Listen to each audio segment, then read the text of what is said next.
This is good. This is good. This is good. We are live. We are live. I'm telling y'all one thing, man. Thank you guys so much for joining. And I am so freaking excited about this particular live because we are doing our version of We Love the 90s, and the year is 1990 and everything that transpired in that year. And boy, what a year 1990 was. But looking at the chat, we've already got people that are joining us. Thank you guys so much for joining. And look, as we say, let's have some fun together, man. And don't forget to join the Facebook group. This is it media. Click the link. It will take you to the group. You can join that and we can all have fun in there and give song suggestions as well. Other than that, man, let's just go around the horn and then kind of get everybody's feel on this live, man. So I'll start off with you, Phenom. Are you excited about this live today with the year 1990? Of course, yo. I have a fond memories of 1990. Yo, I was turning the corner, into my teens. A lot of good music, movies, moments, yo. I'm ready to get into it, yo. So let's get it. Yeah, that's good, man. What about you, old man? You excited about this year 1990? Oh yeah, I mean 1990. Yeah, 19. Once we hit the 90s, that's more me. Y'all be like, especially like the music. I'm like, oh, the music. This 80s is so great. I'm like, man, if you don't turn that, sit your old ass down. That's what I be thinking in my head, even though I'm the same, right. About as old as y'all. But either way, you know what I'm saying? The 90s is more my style. And at the same time, I'm sure my kids be looking at me like, yo, I be playing shit from the 90s. Be like, yo, dad, yo, my oldest be like, yo, what the fuck, man? Turn this shit off. I mean, without the curse words. He'd be like, yo, turn this off. He don't want to hear none of that. Like, you know what I mean? Shit, the 90s, 30 years ago, man. So it is what it is. Crazy. So we old men nowadays, so no country for old men. Hey, Corey. Ollie really playing into this. He ain't as old as this card. I know. He need to. I'm still younger than all. I'm still younger than y'all, yo. So calm down. Dude, you're younger than us, yo. By like months. You know what I mean? Like, I got good genes, so I lucked up in life. You know what I mean? Y'all look at y'all, man. Y'all been looking like granddads for about 10 years now, yo. Hey, ain't nothing wrong with that. I said, and this ain't no just for men, yo. I'm just a lucky motherfucker, yo. That's all. Yo, I mean, look, I'm a little envious. But look, I might have to dip into just for men, yo. I'm saying, yo, I might have a midlife crisis, yo, and dip into just for men next year. Y'all may see a different me next year or something, yo. Don't fret, yo. When this show started, you was dipped in it hard. Corey was all. I was doing it. All of it. Oh no, ain't nothing wrong with it, man. You gotta do what you gotta do, man. Hey man, I might have whatever to. makes you happy. Whatever makes you happy, yo. Yeah. Literally, do not go to the dark side, yo. Embrace the gray, yo. It's wisdom, it's truth, it's power, yo. Yeah. What y'all think? Y'all think Corey should keep it gray? Or come over? Oh yeah, you talking about in the chat? Yeah. Put it in the chat. Keep it gray or go dark. Go dark side. Well, look, man. Let's get started, man. This is a great year. I got some show notes of a lot of the great stuff that happened in 1990, and really just to start this off, man. I'm going to start it off here. One of the main things that happened in 90 is a movie that I didn't see until probably 2015, but was a really popular movie and a staple in 1990. Two actors that a lot of people know, Julia Roberts and Richard Gere, in the movie Pretty Woman. Now, look, man, I didn't watch Pretty Women, but it was a huge movie. I mean, basically, it's a movie about a hooker who gets picked up, meets a guy, they fall in love, and the rest is history. It's kind of like the modern day Cinderella story, except she's a hooker. But honestly, I don't know too many hookers that look like Julia Roberts, for real. But if they did, y'all go to Vegas, yo. They're all around the casinos. I don't know if they look like her, yo. But I ain't gonna lie, yo. All the hookers I ever saw growing up was all like cracked out. When you see the movie, you be like, oh yeah, yo, look at it, you can be a fine ass girl. I pay some money for it. And you go out there, yo, they all motherfucking missing teeth. That's right. Pregnant, barefoot, like broken heels. Like it's all horrible, man. It's horrible out there. Shout out to the sex workers. Hopefully they get together. Oh yeah. But this movie was a great movie. I'm just saying their life. Yeah. What's up? Mm-hmm. It was a great movie, yo. But like you kind of glossed over like that they didn't just meet and fall in love, yo. He bought her, treated her like shit, realized he treated her like shit, told his friend, Jason Alexander, what I'm saying, dude from Seinfeld, and she was a hooker, and he tried to hit on her, and he was like, yo, what the hell are you doing, yo? You know what I'm saying? So it was ups and downs with it, yo. But can you get mad? Can you get mad? I don't think he treated her like shit. Yeah, he treated her like dresses and shit. Then he bought her stuff. When I say treated like shit, it was like he kind of disregarded her. You know what I'm saying? He treated her like a hooker at times, and that's when he realized because she went back to her peoples, and he's like, "Nah, you can't. I want you. I love you." You know they didn't even make like a hooker at times. She was a hooker. I mean, I'm not arguing with you. I mean, I'm just saying, just in general. But she didn't like the way she thought she, had Captain Saving right there. And even had the people at the hotel trying to make her look right, yo. They took a liking to her, yo. Oh yeah, absolutely, man. I mean, yeah. I think this was. I don't want to say this was Julia Roberts' like groundbreaking role because she had already been out in a previous movie. I think a couple years earlier, like Peace to Paul or whatever that movie was called. But I think this was the movie that really set off everything, and everybody knew who Julia Roberts was. I mean, I didn't think she treated her like shit though. I thought he treated her with respect. The fact that she was a hooker, I was kind of shocked. He was treating her so nice. They didn't even have sex the first night. He just wanted her to be there because he didn't even want to be alone. They wound up like making love later down the line. It was kind of odd, but anyway. I didn't know if we could say hooker anymore, yo. That they, the sex workers now. So yeah, maybe because it was hooker, call girls, it was prostitutes, whores.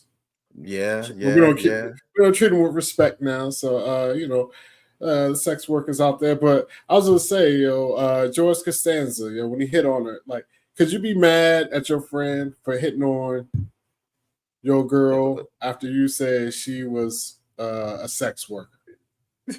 Like, for real, like, especially they did like y'all had a long relationship. Like, what I mean? She wasn't even there for a week. Yeah, that's what I'm saying. So if you tell your boy she's a sex worker and he hits on her, can you really be mad at him? Like, right. That's the job, right? Honestly, like, that's the job. Yeah, you can be mad. Dudes is territorial, I'm saying? They territorial when it comes to women, yo. You pay for it, yo. Yeah, but that's kind of grimy, yo. He kind of went behind his back, even though, it is what it is. I'm just saying, is it really going behind your back? I mean, who would have ever thought that was George Costanza though? Like from Seinfeld, the way he is in Seinfeld, the way you see him in this movie, he's kind of slimy, But this is what makes Pretty Women so.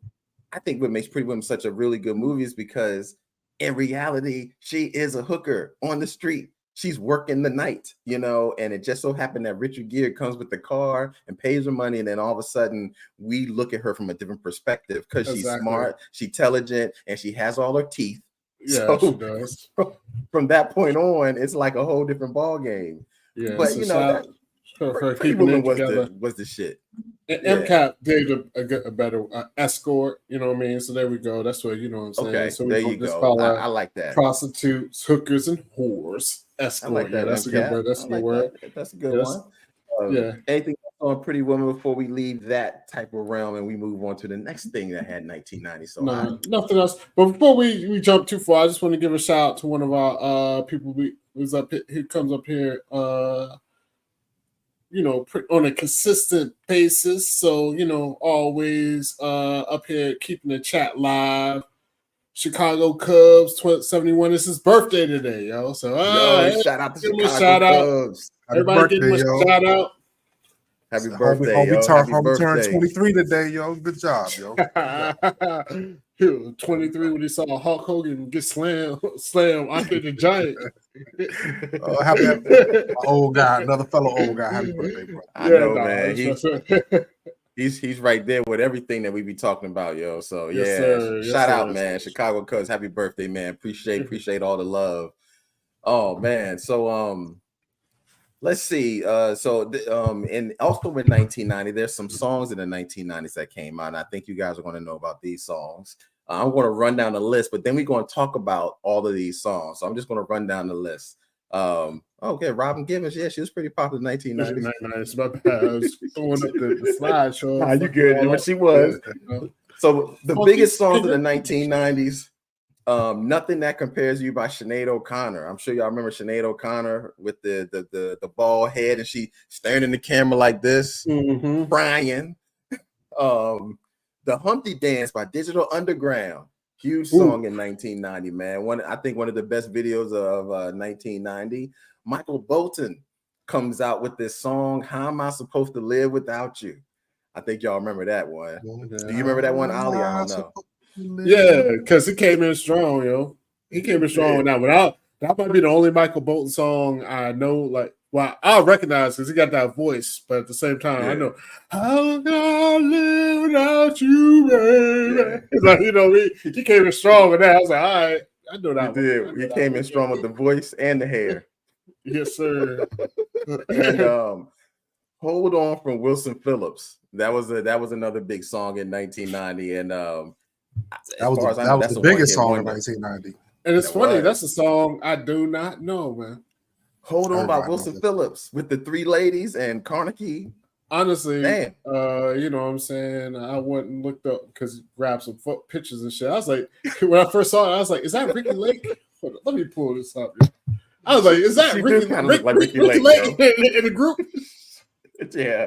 Do you remember in the video? They on the beach and she's the only one in like a full suit. Yeah, she had a whole pantsuit on. She had a whole pantsuit on. Yo. Hold on with this shit though. I mean, I know about it. But again, have y'all ever seen Bridesmaid? Bridesmaids. Oh yeah. With Bridesmaids. Maya Rudolph, Kristen Wiig. Oh man, Bridesmaids is awesome. Then if you heard the song, they sung the song at the end of the movie. That's right. They do at the very end of the movie. Yeah. She brought Wilson Phillips out there to sing her wedding. Yeah. So Mr. Barry says Wilson Phillips was number one. It must have. Well, let me pull this up. Must have been Love by Roxette. Yeah. Damn. What? Somebody just took it away from me. Is that fast? Hold on. Oh, there we go. Never mind. There we go. Damn it! Who's hitting that button? Oh, my bad. No, I was trying to do something. I think we're both doing that. Yeah, Hold On. Wilson Phillips was number one. Number two, It Must Have Been Love. Roxette number three. Nothing Compares to You by Sinead O'Connor number four. Poison by Belle Biv DeVoe came out in 1990. That's right, my favorite group. And Vogue by Madonna. Yo, so do any of them songs stand out to any one of y'all? I know which one stand out to me right at the gate. Poison all day, every day. I mean, that song is still fresh today. Which song stand out to you, Phenom? Poison matter now, but poison. Man, Poison. Never chose to be practice spot. I remember being like that was the best line in the whole joint. But if you look at also, never chose to be but the smart, that girl is born. And that was the era of the pointing. Like you'd be like, yeah. They'd be like in the video, they start pointing at some random shit. Yeah. Go ahead, Pino. What you saying? Do Me was in the top 15. So they Do Me came out in 1990. So I'm looking at a list of the end of the year Billboard. So Belle Biv DeVoe had two in the top 15, yo. So they was on super fire. It was on lock in 1990. I didn't realize that came out in 1990, yo. Damn. They had the airbrush jeans on. Yeah. That was the shit. That was the mental added. The mental was what they doing with the baggy jeans, the cutoff shirts, the boots, everything. I was a big BBD fan, man. Still am. Yeah, I mean it's a lot. It was a lot of good songs that came out, yo. Blaze of Glory, Bon Jovi, Mariah. We got a first introduction to Mariah Carey. Vision of Love. Blaze of Glory came out. Wow, and Mariah Carey came out in 1992. We doing too much. We don't have to come back. So we doing too much, man. We doing. Damn. So Mariah came out. Woo. Yo, Fire. I forgot about that, yo. What are y'all? But I did say Humpty Dance, man. What are y'all thoughts about the Digital Underground and Humpty Dance, man? Yeah, was that one of y'all favorites? You know, that's the introduction to Tupac. Yep, of course. Yeah, yo. definitely. You go ahead, Fino. It's your happy rap, Corey. This was the antithesis of gangster rap at the time. You know what I'm saying? This was like everybody was doing that dance. Everybody thought Humpty was a different person than Shock G. It was a fun caricature, but it was fun though. Showed a different side of Tupac. You know what I'm saying? He was in there doing it. Oh my God, yeah. But it's a hip hop classic. Everybody knows that song, yo. Yeah, Humpty Dance, man. Great song, man. I definitely one of my favorites. And I think they played that on MTV and BET and VH1. It was played everywhere on every radio station. You know what I'm saying? In the Burger King bathroom. Grabbing the biscuits. Whatever, I mean, that was good. Yeah, the Humpty Dance is definitely. Let me find out you got a little Shock Humpty in you, yo. That was pretty good. Well, the Humpty Dance is definitely a thing. And that's, you know what I'm saying? I remember like growing up, especially with kids. Oh, yeah, there we go. No, It's your chance to do the hump. I'm stupid, baby. But like growing up, especially when we was kids back then, there was like it's Shock G and Humpty. Like, there's no. It was people that swore up and down. Like, literally, it was people that swore up and down. There were two different people. Like, oh, that ain't him. That's somebody else. So, that's Humpty. That's Shock G. Yeah. That's like, it was crazy how, how that happens, how they came up. But, yeah, it was a wild time back in the day, man. Yeah. But you're right. They really played it up. Shock G leaned into that character and really wanted to make it like it was two people. And I didn't find this out until later that when they had to do shows, Shock G had a cousin that looked like him. So he would have his cousin pretend to be one of the, so that he could do the Humpty and all the other stuff. It was crazy how they really tried to play that up, yo. But I'm gonna say something, yo. Go ahead. I fuck with Chicago Cubs heavy tonight, yo. Because even though this song came out in '91, this was a great pull. Okay. This is like one of my favorite Humpty Digital Underground songs. I would agree. I would agree. That was a good group. I think they're an unsung group too, yo. They're definitely like I think it's called Sex Package. Like that album, what it was, Digital Sex Package was the name of the album. But what it was is they were really a band. It wasn't. I mean, of course, it was hip hop, but it wasn't just straight like what you think of hip hop. They actually were like a band. Different. Like they were like, it was almost like with some George Clinton, you know what I mean?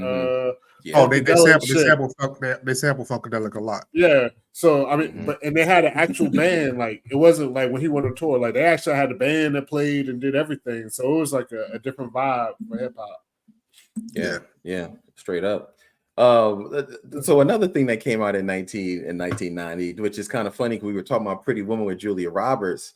And it just so happened that there was a particular mayor of DC that got caught and set up by a prostitute. My man, Marion Barry.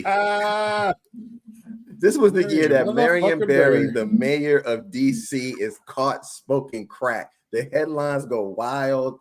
He got caught smoking crack with the prostitute, got set up on camera. And the crazy thing is the people of DC didn't care and they reelected him again. Do y'all remember this? Well, hold on. I was in DC when I happened. A DC native here, so we had somebody who was holding up there. So the famous line from the video, like if you look at it, it's a grainy video, like it's a Sagruda film type shot film, in the hotel with the shorty. You see the cops bust in, and the infamous line he said, "That bitch set me up." You know what I'm saying? Yeah, that's it. Oh damn! It was hard. I mean, like it was right, man. He was our mayor, yo. He was. Everybody loved Marion Barry, yo. And he went to jail, came back out, and got reelected, yo. Sure did. Went to jail, came back out, and got reelected, yo. I'm gonna tell you this. My better half, my significant other, she, lived in DC for a while, worked in there. She worked in the DC government, and she would tell you. The people in DC government love Marion Barry. Like he took care of all like the government workers and all like the middle class. Like that was what it was. Like he took care of, like they got paid. I ain't gonna say they got paid living wages, which is hard to get nowadays. Right. Like nowadays, you can say you think you got middle class money, it ain't middle class no more. But he took care of a lot of the workers and city workers and government workers in DC, which is a lot of people because it's motherfucking DC. You know what I mean? So, shout out to him, man. I mean, regardless of the crack, I mean, I can't. It was a crack. I mean, DC was a crack. I mean, dog. I mean, it definitely was a crack haven, but at the same time, super with crack the mayor. haven, But it's crazy, yo. They got like Joyce and him, like Marion Barry is an old school cat. Like he, he's being civil rights, King and all that shit. Like, that's like he was real deep into it, and for real, a serious cat. So it's kind of fucked up. I mean, not even to say fucked up because I mean it's some of his own doing, but he was a serious cat that what I mean that got caught up in that. It's hard not to. I mean, we've all watched Snowfall. I mean, if y'all haven't checked out Snowfall, you need to go watch it. Oh yeah, because it's very interesting to see like when the crack game first hit LA or whatever. Same thing in DC. You had secretaries, postal workers, doctors, lawyers, all trying to get a fix, yo. And it's no different than like somebody. Dude, we got politicians nowadays that dabble in drugs, yo. Know what I'm saying? Oh yeah, I mean, look, definitely do. Marion Barry was a man of the people. He was the people's champ. The forever man. Who can relate to the people better than Marion Barry? He was getting himself some sex and smoking crack. I mean, if that ain't keeping it real, I don't know what is. You know what I'm saying? But, look, we just gotta be fortunate that we weren't really old enough to dabble in that, yo. Just think about if we were teenagers or adults in the 80s, yo. There's a high chance, No, that shit can get. Maybe. Not I don't know if I would have dabbed. Not crack. I always said I give the first month of crackheads, I give them the benefit of the doubt. Maybe the first month to 3 months because you didn't know what you was getting to. By that third month, them crackheads was already robbing folks. Like, come on, play it. That's we have revisionist history. We want 20 something in the 80s. Know what I'm saying? That's a different, that's a different time because now because we know better. Like we used to know people who had crack parents. You know what I'm saying? In the 90s. But I would say in the 90s, if you was on that shit, you whack, yo. But in the 80s, if you were 20-something in the 80s, it's a new drug, everybody trying. It was a reason why that it ruined a lot of households, yo. It's a very addictive drug. Yeah, it's a very addictive drug, but I'm gonna give you the I'm just gonna pass on that one. Yeah, I don't know if I would have ever smoked crack. It comes to a certain point. We be like, all right, I see what this motherfucker's selling VCRs from grandma. Like Gator in the kitchen, like, yo, Gator Gator in the kitchen and shit. I'm like, oh, come on, man. You see it happen. Got a hold on people. Yeah, definitely got a hold on people, yo. But the way the people love Marion Barry, I want y'all to love us the same, please, yo. Hit that like button, yo. We need some likes up here. We got 31 folks in the building, yo. Only 9 likes. So help us out. Yes. Go ahead and smash that like button to help us out there. And hit the notification bell if you haven't subscribed to us. That'll be great as well because we do these lives every week so you guys can come because we are going to be on this journey here of our love of the 80s and our love of the 90s. So this is just one part of many segments to come of this. So we were tapping on songs of the 80s and we did tap on one movie songs of the 90s. 1990. We did tap on one movie in 1990, but there was another movie in 1990 that really stuck out. And look, it starred 3 people: Patrick Swayze, Demi Moore, and Whoopi Goldberg. And the movie is Ghost. So Ghost was a huge hit in 1990. I think everybody thought Ghost is a classic. Unfortunately, Patrick Swayze dies in it. Then he finds Whoopi Goldberg to help him connect with his love, Demi Moore, kind of going down this this cascade of trying to help find her because supposedly somebody is after her and trying to kill her, and he's trying to solve. And of course, he winds up finding out his fits.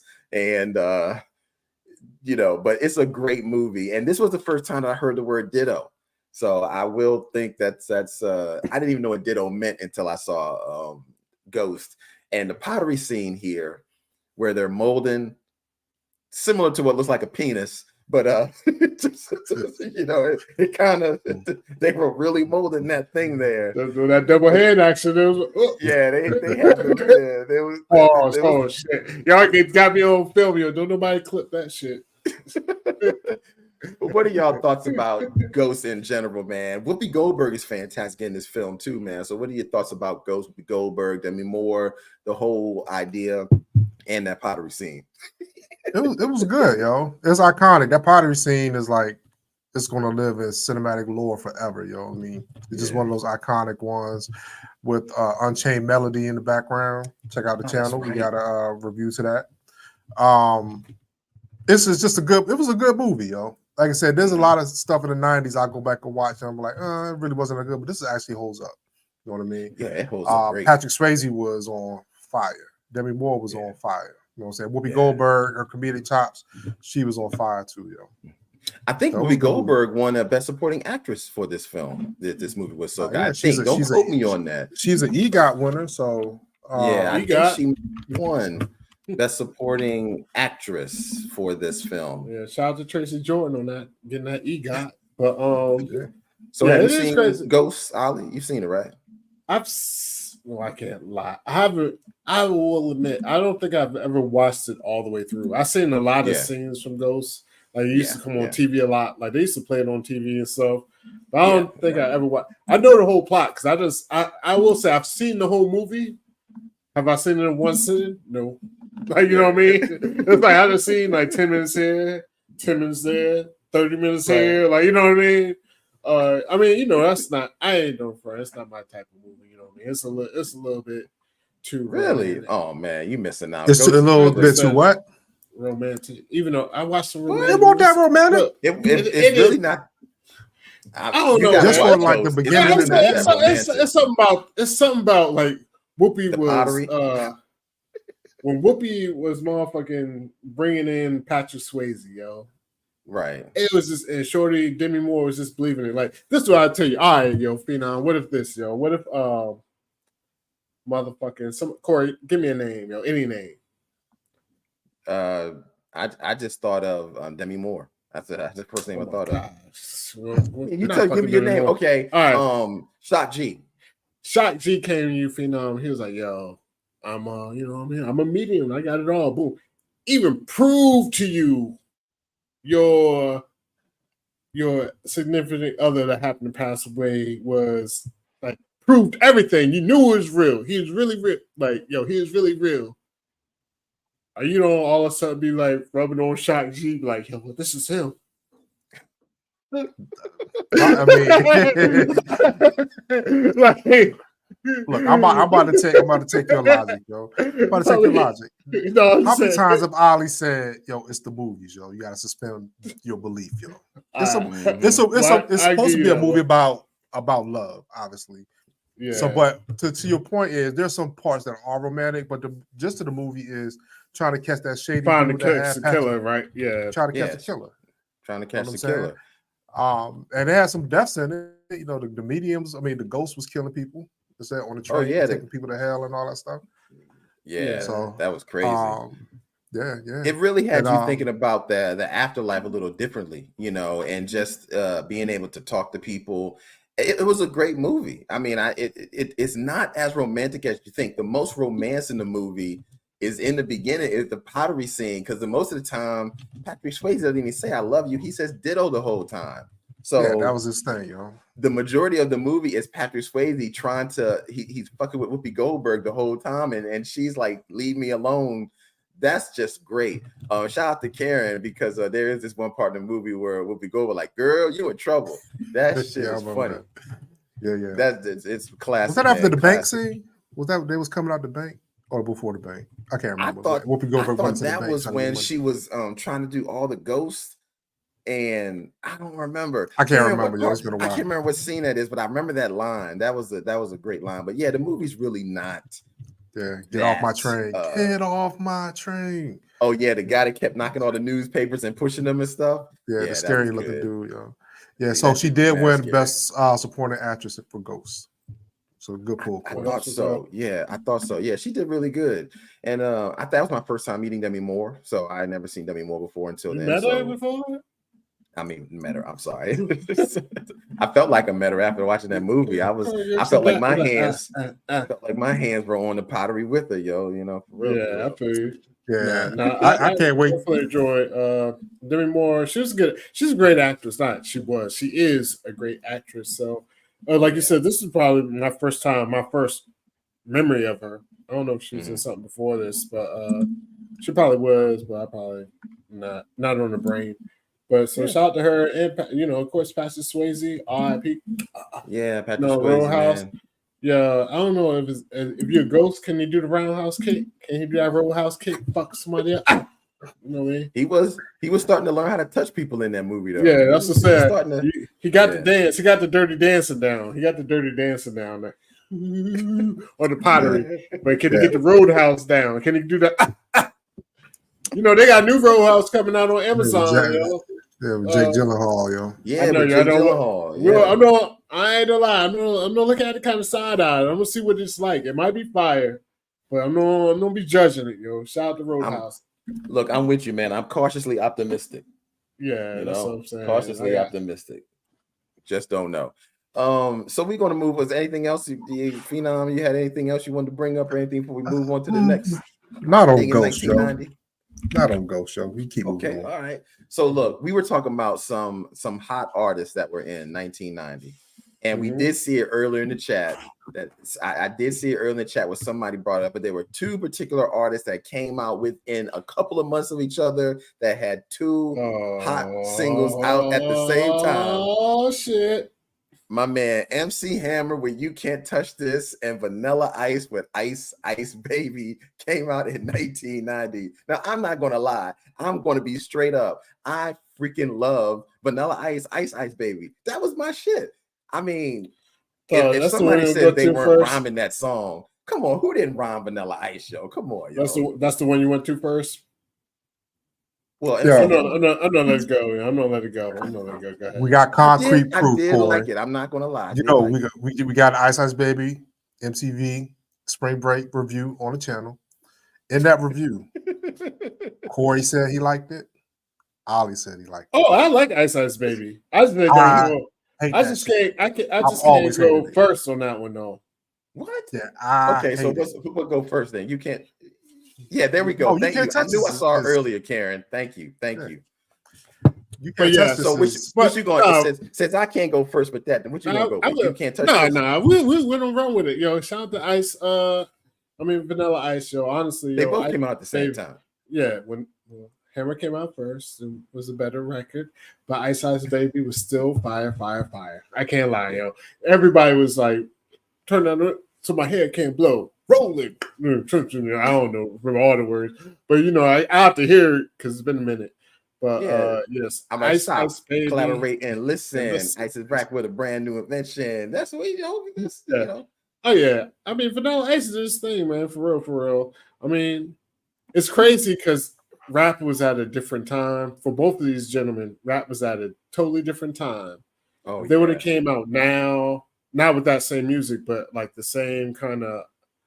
As far as like super pop, whatever, they would have totally different careers. Like they'd be like Drakes and whatever of the world than back then. Because back then, rap was like, nah, you ain't from the streets. Yeah. You're not this. You're not yourself. You're not. Yeah. But I think that hurt them too, man. The worst thing that happened to Vanilla Ice, yo, his name was Van Winkle, yo. His last name was Van Winkle. Yeah, Rob Van Winkle or something like that. Yeah, so he had to change up his whole persona. Like he couldn't even halfway be himself. He was like, "Yo, you can't be a Van Winkle, yo, and rap, yo." So you can't even be a Van Winkle like that. Shit sounds like a villain in the '80s movie for real, a '90s movie, like the the rich guy, like what I mean, like the rich, like of course you'll have like something, and versus like normal dude versus the rich guy. They go to college. He's on like the on some old. All the movies. Yeah. He's on the road team. He meets up there. He's like, "Yo, my name is Rob Van Winkle." It's a bad name, man. When I found out he had that name, my name's building over there. Like he was like, my name's on the library. Van Winkle. I know one thing. That when I found out that was his name, I was like, "Damn, yo, that's that name is kind of tough." You know, that's a tough one to go You know through. what? I It's didn't also even care funny. about the name though. I can't. I didn't fuck with him out the gate. I didn't like. I mean, I understood, but I Really? said that. But I Mhm. understood. Like I said, anything just because I don't fuck with him, don't mean I don't understand why everybody else did. He Know could what I mean? dance, yo. You know He what I'm was saying? dancing his ass off. Yeah, he could dance, but I just didn't like it. I didn't like the persona. I just thought I thought he was trying too hard. And that was my opinion at the time. But if you really look at him, that's him. Yeah. That I mean, if you look at like Vanilla Ice to this day, I had to say that was explain that's him. I want to hear that. Yeah, I was gonna say I had to say that because he definitely was front like. so. I mean, look, everybody in the rap game plays a persona, a heightened version of whoever they. I mean, we all know that. They ain't a person in the rap game that isn't a little more because they're a rapper. But what I'm saying is, like, when I'm hearing him talk right now, he don't sound like somebody that went to Harvard. He don't sound like somebody that has no idea about being around some street. Like his crew is street crew. Those are the guys that he dancing with. Like when you hear him talk, he talks exactly the same way. Vanilla Ice is who he is. No, I mean that's who you said now. You like older, like yeah, he didn't do any of that because I watched him earlier. But then in 1990, I did kind of feel like, man, I take that back. In 1990, I thought he was cool as shit. I was like, yo, this white guy is I never dancing, really thought he was cool. He rapping. Because everybody still made fun. No, everybody still made fun of him. We just like the song. Come on, y'all. Y'all are tripping. I mean, am I the only one that thought Vanilla Ice was cool? I mean, yeah, I did. I told you from the rip. I thought he was trying too hard. I mean, Phenom, you knew me back then. You knew like I was like some Vanilla Ice fan. Like, yo, look, let's listen to Vanilla Ice type shit. Well, I don't know if you knew me. That might be tripping. That was 90s. But that's what I'm saying. Like, yeah, of course, like people knew, like the song was a hit. I can't front on the song, but no, Corey, all this stuff you said, it was like, he grew up in a nice suburban neighborhood, a nice this, a nice that. Like it all came out afterwards. Like XOXO said it best. So he was cool. Y'all guys are acting the same way. He's cool until he grew up in the hood. Community he was cool. If he would have just been himself, he probably could have made it. I agree with. Listen. It was like when he said he was doing all this. Let me tell y'all what I'm thinking about Vanilla Ice. When Vanilla Ice comes out with Ice Ice Baby, I think he's cool. The problem, what happened is I didn't think Vanilla Ice was cool when he started wearing the flag jackets and doing the ninja rap in the Ninja Turtles and doing all that. I thought he went way left. He should have stayed more with what he started with. I like Vanilla Ice how he started, and he went way left. Though, he had to go left because everybody in the industry wanted a piece of him. He was an anomaly. He was a successful, cool white rapper who he was hot as I don't know what. Everybody. He had a movie. He was on the Ninja Turtles, was one of the hottest movies coming out. He was that guy. You can't not knock it. Yeah, he had the movie 91 called Cool as Ice. I think it was called Cold as Ice. It might have been Cold as Ice. I remember that shit. Like in the video at the end, like he came, like he had to him with the girl. So I remember that. Yo, like this, like cold as ice. I think two people saw that movie. That's for real. That movie was me and you, because I saw it too. I saw it too. For B-Dub, we the core four right here. We saw the movie, so. Yeah. Oh, well, fuck it, yo. I mean, let me say this though. Go ahead. No, I was going to move on. Yeah, we go ahead. If you got, I was about to move on. I'm about to transition. So, yeah, when you talk about somebody who we didn't think was street but was really street, it's Hammer. It's funny. I was going to use that same transition because it's like the opposite. Everybody thought he was super soft, super this, super that. And then later on in life, we found out that actually Hammer was like super street, fucking with shit. He was street. He grew up in like everybody, right there in the project. He was pressing people. Yo. His crew was pressing people. Yeah. So Hammer did grow up in the streets. Yeah, and Hammer has one of the. And it's crazy. Like he was streets, but he wasn't super street. Like he was a A's bat boy and this and that. He grew up in the hood, but he had a decent upbringing. But what it was, he never left his people behind, yo. And that's the basically the downfall of Hammer. The rise and fall of Hammer. Like, For I'm real. not no man left behind. He was like, everybody, yo, Yeah. you need a gig, come roll with me. You need a job, For real. come roll with me. We're gonna go on Yeah. tour with 1,000 people. We got like 10 tour buses. Like Yes. I'm on tour. Everybody's on tour. He brought Like, the whole hood on tour with him. yes, yo. he did, but that's why he was like beloved there. You know what I mean? Yeah, yeah. So, and Hammer, yo, it's funny because of course this was motherfucker can't touch this. Ooh, like That was the everybody knows shit. that. I Yeah. knew Hammer because they had a video that used to come on BET. Let's get it started. That's how I knew Hammer from that. When Yes. he first had the MCM's clothes and When he was had like, the glass. They walked in. It was like a party in like an apartment or some shit. He was like, Yeah. "Yo, ain't nobody party. Let's get it started. Let's get it started." And then they made a different video and put it out. Like they had the old videos like in somebody's department. Then they redid it later on. They redid Like, it. shout out Shout to Hammer, yo. Yeah, I knew know Hammer what? before then from Turn This Mother Out. That's when I knew Hammer. Well, that was Like, came out in that was 88. after. That Turn This Mother Out came out before. You can't 88. touch this. Oh wow. Yes. Yeah, Turn This Mother Out, yo. That's when I knew Hammer, when he was like, "You ain't hitting in New York, Hammer." Hammer? Yeah, we was walking in the joint. They was like, "You're doing good." Just like, "Yo, Hammer, you ain't hitting." And you know what? I'm going to turn this mother out. Yeah, so I'll when I turn first knew this Hammer. mother out.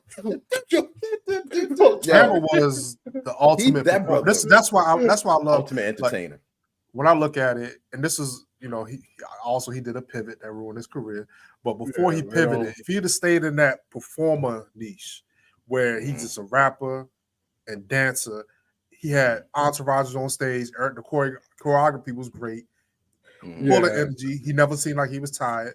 His songs weren't actually that bad. I'm looking at the Please Hammer Don't Hurt Him album. Some decent songs, yo. I'm about to tell you, that. You Can't Touch This. Yeah, Have You Seen Her, which was a cover of the Shy Lights, the slow shit. He had Dance Machine, which was a cover of the Jackson 5. Yes, I remember that. Yeah, On Your Face, Earth, Wind and Fire cover. I don't remember that one. Yes, I remember that one. Yeah, it's the song that everybody play, every band play, every HBCU band play. But then he had Pray with the Prince beat. With the Prince beat. That was a good one. Just to make it today. Just to make it today. That's why we pray. It's a tough album, yo. Yeah, you know what I'm saying? It's a good album, man. But you really think about Hammer. Hammer was trend setting. I think he was a little bit before his time because a lot of the stuff that Hammer was doing, hip hop caught up to that about 8-9 years later. But people back in that time wasn't feeling that, like them Pepsi commercials and all that. They weren't doing that shit back then. It was like, "Oh, Hammer, you a sellout, you this, you that." But he was just a little bit ahead of his time, because if you jump about 9 years later, everybody doing motherfucking commercials. It's crazy. I mean, that's exactly what it was, Corey. You definitely correct on that. It's not even so much like the music was super ahead of time. It was like his business. The business was like doing. He had cartoon. This motherfucking commercials. Yes. Like you said, everybody getting mad at him for doing like this and that. Yeah. Excuse me. Like you said, 8-9 years later, everybody hip hop's doing Sprite commercials and whistle, like, you know what I mean, get to the money. It was just he was ahead of his time back then. Oh, you a sellout. You were this. You a sellout. And it's funny, like, because everybody soon caught up, like, oh, that's where the money is. Let me do that. So he definitely, but you know what, came out. He just got fucked up. Piggyback off of that, Ollie. If let's say EPMD, they did crossover. Yep. Talk about sellouts and all that stuff. Yeah. If they had the same opportunity to get those same endorsements, they would have took it. And that's part of it. It was too much hate for Hammer, yo. And it's fuck. It was, I didn't say fuck that, but it's crazy. I mean, we were young, so I didn't even catch on to that. You know what I mean? Yeah. My head was like, oh, he ain't real. Like, you know what I mean? Even though it's not like I was in some kind of crazy ghetto. He ain't real. Like, it's funny just how, like, that when you're impressionable, people can say things and you actually believe it, yo. Yeah. I mean, I fell victim to a lot of the Hammer hate with you know, like you're saying, EPMD, you had Third Base coming out with the gas face and talking about Hammer in it, you know, Tribe Called Quest talking about Hammer at the end of their song. You know, like it was getting really crazy, and it was unfortunate because it fucked Hammer up, because then he tried to do the reverse like 5 years later, and his career was never the same after that. And that's what I ain't gonna lie. That's the Hammer I can't fuck with. I did fuck with it then. I watched it now, so I can't fuck with it now. Yo. Yeah, I can't fuck with this. We ain't gonna get into the pumps and bumps. With the bumps. We got to, because it's on the channel. So we go to. I thought it got removed. I thought it's up there and it's popping. Yo, go up there and watch Hammer Pumps in the Bump. And listen to our thoughts about it. You know what I mean? And it's one of those videos. If you've never seen it, go to our channel, in the search tab, type in Hammer. You'll see it. You'll love it. If we saw it, y'all got to see it too if you haven't seen it. But before we go, I do want to say one thing. No matter what anybody says about Hammer, you can be like, he's a sellout. You can be like, he's the worst artist ever. You can be like, whatever you say. He literally created like a fashion, like they might have had like what they call parachute pants. They might have had them before, but now once he did it, Hammer pants. The hell called got on Hammer pants. They look like Hammer pants. It's like Hammer, and it's still like 30 years later, people still say Hammer pants. Like you know what I mean? So there's a story behind that. It's funny. That's one thing you can. I mean, of course, you can't take away his number one hits and all that, but even outside of music, like the culture, you can't take away Hammer put pants. His stamp on it. Because those just came back for like a minute. Like niggas wearing like the low sagging like joggers and shit. You don't remember that shit? Yeah, no. Like the Hammer pants. There's like mini Hammer pants. So with the Hammer pants, he kept tearing his pants because he used to dance so aggressively. So he had a stylist create some pants that had room so he can do his moves. So. And that's that little thing like that sets the trend. Wow. Yeah, that makes sense. Sometimes so something that a lot of artists, performers, that's what they do now. They either wear skin tight stuff like the women, or the men wear more baggier clothes so they can move right. Yeah. Man. So those pants were very memorable. Very memorable. Where you did the typewriter? Like the typewriter when you doing the dancing. Oh, fuck it! I fuck with him. We can all say that now, but there was a time when we couldn't even admit that we like Hammer. Yeah, I turned on him. Hammer, you ain't dead, man. I apologize. I turned on you, brother. We all owe an apology. Yeah, we do. I turned on him, and it's time of need. I turned on him. Yeah, we owe him and his flies, man, for real. But like I said, Hammer was very memorable. Hammer pants, very memorable. You Can't Touch This, very memorable. He had a very memorable year. But there was one commercial that was most memorable in the year 1990, and it was I've Fallen and I Can't Get Up. This commercial, look, it was the most hilarious commercial, and it became a comical bit and a staple, ran through 1990 and years after. So, what are y'all thoughts about this commercial, man? I'm sure everybody's seen it. It was the most memorable commercial in 1990. You guys remember that commercial? You know, as we get older, I appreciate this commercial, yo. Back in the back when we was young and jumping off buildings and shit. Right. Didn't care about it. I was funny as hell. But like now I'm trying to find me. I might need give me a life alert, yo. You know what I'm saying? Let me tell you a quick story what happened to me yesterday, yo. I can't hit on you right now. Like I want to joke you so bad, but guess what? I'm with you. I'm gonna tell you a quick story what happened to me yesterday. I almost died yesterday, y'all. No bullshit. I'm in my crib. God. What? My wife goes to pick up my daughter from work, and I'm cleaning the kitchen. Like my wife always say, I don't be cleaning the kitchen like I'm supposed to. So I clean the kitchen, put everything up, dry the dishes off, got me the step stool, try to put one of our thermoses in the top of the cabinet, caught my flip-flop on the damn step stool, and hit the floor, yo. I laid on the floor for like 10 minutes, yo. I almost died. I could have hit the refrigerator, and that really shook me. I'm like, damn. I ain't got no life alert in this bitch, yo. I'm like, if I'm gonna go call for help, I'm laying on the ground, phone on the counter. Yeah, we so broke my hip. Yo, I'm It's falling. funny now, but the commercial seems more real as we get older, yo. It really does. Oh yeah, it's definitely real, yo. I was like, but what it was just that line. Like honestly, it's a perfect line, yo. Shout out to that marketing department, and it was the delivery of how the lady did it in the commercial. I've fallen and I can't get up. It's just like, yo, that's just like crazy, man. I know. Yeah, like it couldn't have. It was like one of the most cheapo commercials for Life Alert, and it was like you couldn't have did better than this.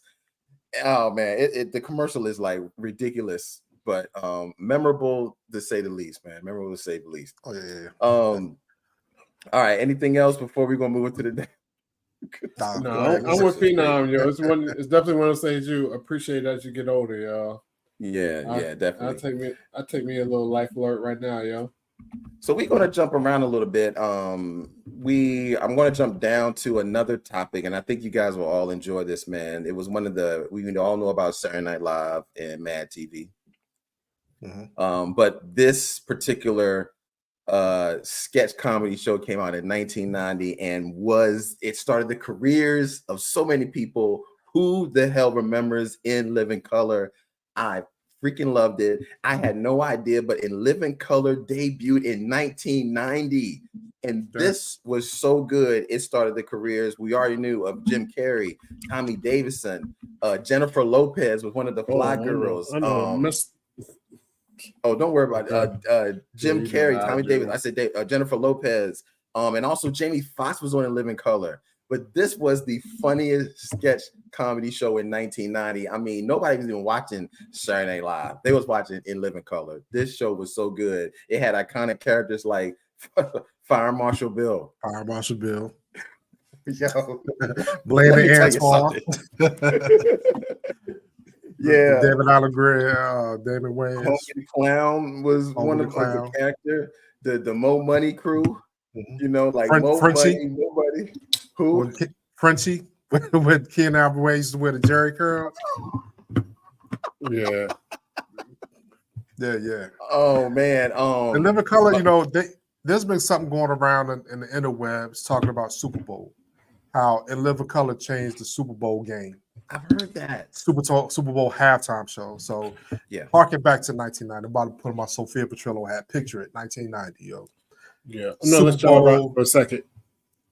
Super Bowl is at halftime, and Living Color had the genius idea of capturing that audience because the Super Bowl halftime was like 30 minutes long. Yeah. So they ended up debuting a whole episode of In Living Color during the halftime of the Super Bowl. It took so many eyes off the Super Bowl in the commercials. NFL was like, we ain't doing that no more.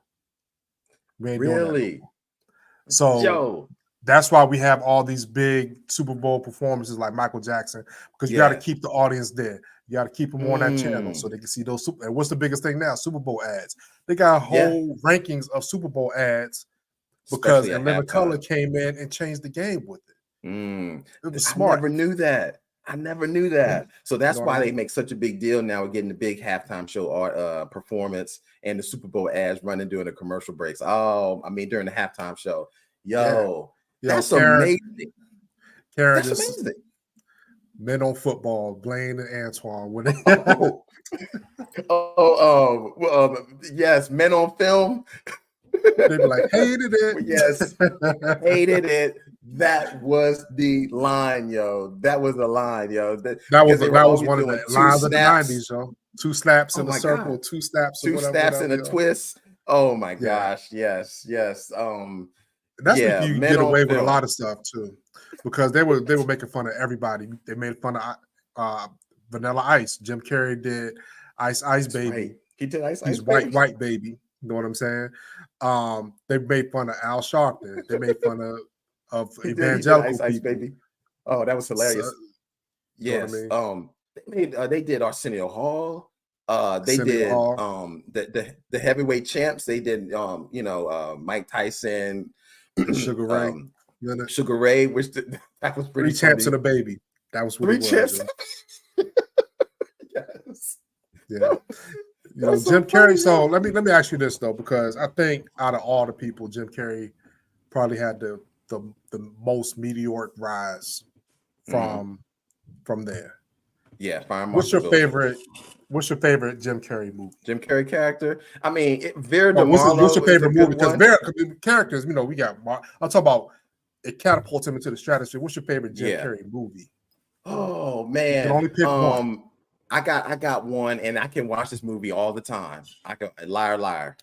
That's my favorite Jim Carrey movie. I can watch Liar Liar from beginning to end because him just trying to make himself not lie. Even the part where he's trying to write the word, the pen is blue, and he's like doing his arm like this, and he can't. He's like, that shit is hilarious because everything that Jim Carrey does, I really love Liar Liar. Of course, the next one, I'm not going to say anymore, but Liar Liar is my favorite Jim Carrey movie. What about we got some people in here. Somebody co-signed Poon Kuda, hell of a name, said, Liar Liar. Chicago's Club said Chicago Cubs said Liar Liar too. Said that face show. Truman Show got some. Dumb and Dumber. That's a good one. Truman Show is good. Yeah, my favorite is Ace Ventura because that's like silly ass. I like some silly ass Jim Carrey. Yo. Ace Ventura is like my shit, yo. Of course, Laces Out. All that shit. But Laces Out. Yeah, I mean, Ace Ventura is motherfucking classic, yo. You know what I mean? I like Ace Ventura, but I like Ace Ventura too. I thought that shit was hilarious. So when he was in Africa and he ain't like the bats. Yeah, Tommy Davis. Tommy Davis said he got stabbed in the leg. He was like, oh! And he hit him in the oh! Like both of those shits. That shit was funny. Yeah. But I like the shit with like we got born or like whatever. I forgot out the hippo. Yeah, I didn't even remember what happened on that shit. Like he was hot. It was hot in there. He was on surveillance. It was so hot in there. He started taking out. He couldn't breathe, so he started climbing out the hippo's ass. It looked like he was giving birth. Yeah, that's what it was. Like, he was gonna giving birth to whatever. Yeah, that shit was crazy. Yeah, that was wild. Classic. He's a very physical comedic actor, and I think that's what's so great about Jim Carrey because not only can he deliver lines that are funny, it's his quirky physical acting that's so good too, man. I mean, you're right. When he's coming out the hippo's ass and it looked like the hippo's giving birth to him. That shit is hilarious. That was wild. Yo. And I'm glad the Wayans gave him the opportunity to shine, yo. He credits them to this day about him. He does. They let him. I mean, because his characters are iconic. Everybody loves Jim Carrey, yo. I don't know. What y'all touched on Men on Film? Oh, you can go ahead and talk about that. Men on Film. Oh my God. Yeah, Men on Film. Men on Film is hilarious. But we touched on Men on Film. Bad. Yeah, I hated it. We did that when you went out, but we like 2 snaps and a twist, so you gotta give it remember up. that? Do you remember the episode when they was doing Men on Football and Damon Wayans got hit in the head and it turned him straight? and dude was talking to him. He's like, "What you talking about, man? Like, I love football."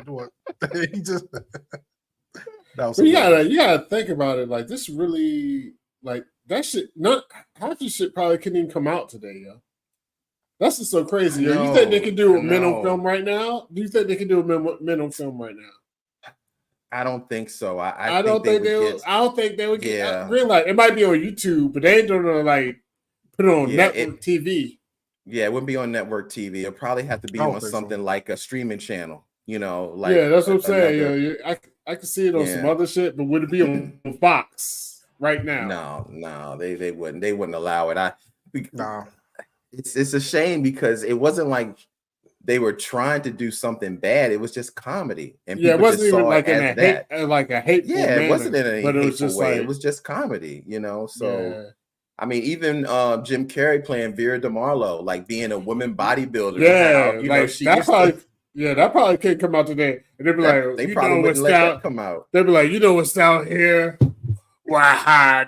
She's like, her snow, like the bulls. Yeah. Remember how like she would have like the bra on his chest and pasties and stuff. Yeah, somebody will always take the pasties off. It's you'll be like, no, what are you doing?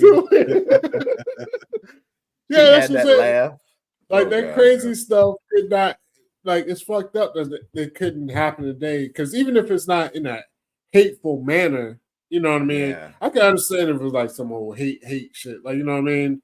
But Yeah, in a yeah. playful manner, like, you gotta let some of that shit slide, yo. Yeah, I agree, man. If you can't laugh What at yourself, you don't need to laugh. My bad. and I think Living Color, I mean, it really set the bar, man. I mean, it was a top show until, it eventually faded out like 5 or 6 years later. But I Yeah, mean, that's because everybody 1990, started leaving. I mean, because Jamie yeah, Foxx and because it then got yeah, big.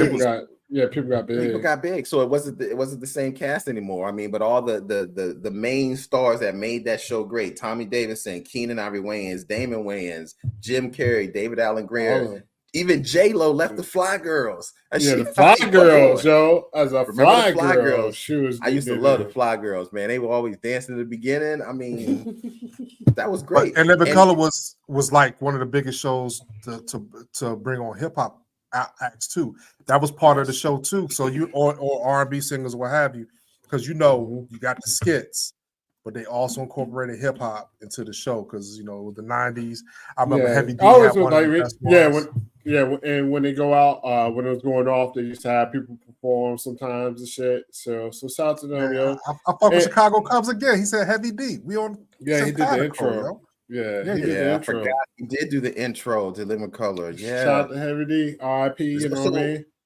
So which Overweight one did y'all Lovers say in the was y'all favorite Jim house. Carrey movie? Did you say what yours was, Ali? Yeah, I say Ace Ventura. What about you? Okay, yours was Ace Ventura 2, Phoenix? Mine was Ace Ventura Part 2. Okay, Yeah. all right. Shout out to Cool. J-Lo. I knew when she was, hey ho. You remember that Jamie Foxx joke? Yeah. She got so pissed off that joke. Yeah, man.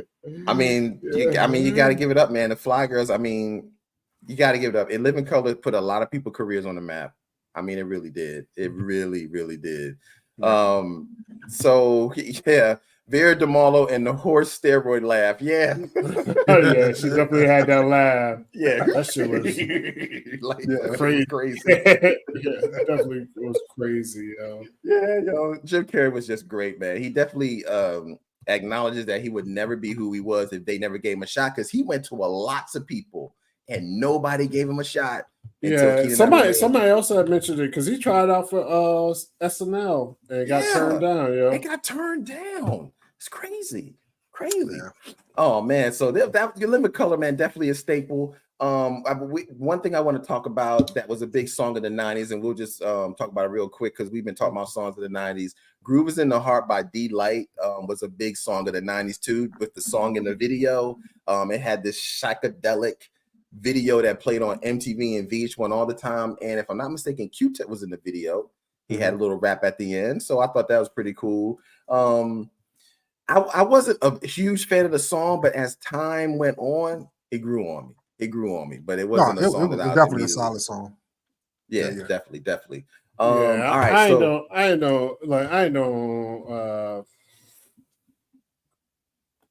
It grew in. Groove in the heart. I do know it. So fuck it. All right, you're all right. I mean, look, like I said, just because I recognize it. I recognize it, so I'm no roll with it because I can't front on it because I know it. Mm-hmm. If I didn't know the song, maybe I could front on it, but I do know the song. Well, let me show. But I understand where you're coming from. It's a must song to you. Like it. I think it's their only hit too. They're one hit wonder with that. I don't think. I was about to say, I'd never heard of anything else. Collins was definitely in it. Honestly, until I downloaded this picture, I didn't even know what they looked like. Never heard them. I didn't know who sang that song. I just knew the song. Yeah, the video was a very colorful video. Yeah. Let me give y'all a song this is a sleeper song of 1990, and it kind of fused techno music and rap. Pump Up the Jam. Pump Up the Jam. Pump it up. That song was everywhere. And I would like to think that I didn't like the song, but I love that song, yo. Like I like just the basic rap on it, the melody and all that stuff. It was just a good song. And that's how hip hop was trending too. It was going to that techno stuff. I'm saying Jungle Brothers started going to the techno, you know what I'm saying? But that was one of the bigger songs of 1990. That was definitely a big song. It was. That was a huge song by Technotronic. I didn't know that. Pump up that jam. Pump it up. And everybody. It was a female rapper, right? Yeah. Okay. She had on. Because I never seen the video. It's crazy that you said female. I didn't know. Was it really rap? Yeah, it was rap. I guess it was. Yeah, because she was a female, but the trend in the 90s was baggy clothes. So she looked like you would think she was on like LGBTQ because of what she dressed, but in the 90s, everybody dressed like that. Like all the girls dressed like baggy clothes, all the dudes dressed in baggy clothes, oversized clothes. But this song was it actually finished 13th in the whole. In the year in 1990. Yeah. Oh, that's fantastic, yo. Damn. What was that? Pump Up the Jam was in the top 15 by Technotronic. Yada K, Technotronics, yeah. There you go. That, yo. Also another song that was big, another dance song in the 1990s was Everybody by Black Box. Everybody. I remember that song. Everybody. Now that was the most simplest song, honestly, but it was one of the best dance songs in the 1990s. You can't ignore it. Now I think that was her only hit though, honestly. But I had never known a song where you could say everybody in so many different ways and the song be a hit. Like if you listen to that song. Yeah, you're right. Said everybody. The whole song. You were like, yo, she definitely did just kept saying it. This point, everybody, just said it different ways. Yo, I didn't know. Are there any? Like I know that song, but I'm really trying to think. Are there any other words to the song? Yeah. Ow. Yeah. Ow. Oh my gosh. You right there. All right. You all right? Yeah. So the two words, everybody and ow. And ow. No, can we acknowledge house music, yo?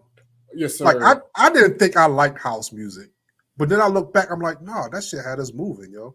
I wasn't like one of them dudes dancing in the house like that. The music was good. You know what I'm saying? It was very catchy. You know what I'm saying? Yeah. Obviously, we were too young to be in the clubs and listen to house music, but but no. Jabbar Robbins, that was Martha Wash. That's her name. Okay, yeah. Black Box is Martha Wash. She used to sing. I haven't Googled it. Oh no, yeah, Karen put. She said it's Raining Men. It's Raining Men. That's who it was, yo. I haven't fact checked that. So really, so hopefully it's telling the truth. I didn't know that. Marsha Walsh was one of those people who didn't get to get on camera that much because she was plus size, but she had that was a thing. They changed out plus size woman. I can believe it then, because especially back then they were on some old. Definitely had to be like a certain look. Mm-hmm. But Phoenix, it was a black box. Yeah, CNC. Phoenix, you were talking about the rise of house music, which is a big thing because another big house song or dance song, which really is the antithesis of like house music, is Vogue by Madonna. Is the like Vogue by Madonna. If you're gonna play a house song or deal with anything, Madonna's the shit. Y'all gotta admit, Vogue from Madonna, strike a pose. Yo, that shit was come on, yo. You're gonna dance to the music. You keep talking. I'm just singing. I love Madonna. I'm just singing. That was a great check song. out the channel. We got Vogue, MTV. Madonna's MTV performance up there, which was she was in a Victorian dressing. Yeah, this Victorian style dressing. Yeah, in Victorian style dress. Yeah. But Vogue was definitely good. Great song. One of the top dance songs in 1990. So we're gonna go to the right here real quick. We got a super thank you B Dubs, man, with the donation. Appreciate that. Appreciate the love. Yes, What sir. about Price graffiti? I think that's Prince. Yeah, Prince, He Graffiti corrected in other Bridge. comments. Yeah. Yeah. Yeah, what about Prince Graffiti Bridge, sequel to Purple Rain? That came out now and then? That came Yeah. out in 1990. Damn. You know, I'm gonna be honest. I've seen Graffiti Bridge. Did not like it. I did not like it. Yeah, that's the Apollo movie. It's like Yeah, I think Prince was trying to do a follow-up to Purple Rain, but the Graffiti Bridge wasn't hitting on much, man. That was not good at all. Did y'all watch Graffiti Bridge? Yeah, I'm pulling it now because it's been a minute, and I'm about to. I gotta jog my memory on this one. It's in black and white. That was my first introduction. No, it wasn't black and white. That was Under the Cherry Moon. That was Under the Cherry Moon. I'm sorry, Under the Cherry Moon. That was Graffiti Bridge was in worst color. Worst Prince movie. That movie was awful too. Under the Cherry Moon. I want to say, Graffiti Bridge is when Tevin Campbell has that song. Tevin Campbell, the Round and Round.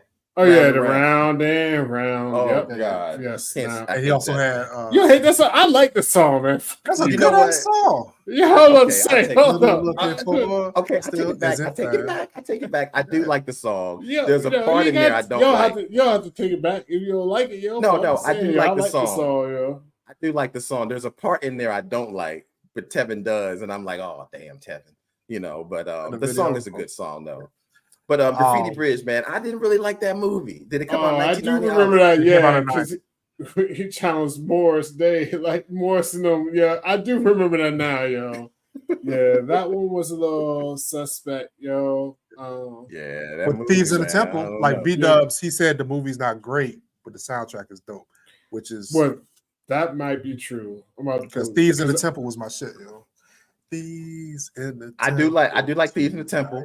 Come out it had tonight. New Power Generation like on it too, like New Power Generation. Love like come that. Quick. Yeah, that was good. Love come in a hurry. Yeah, that's a good song, yo. That's okay. Yeah, so actually, it's got some good songs up here. I'm looking at the soundtrack. Actually, is good.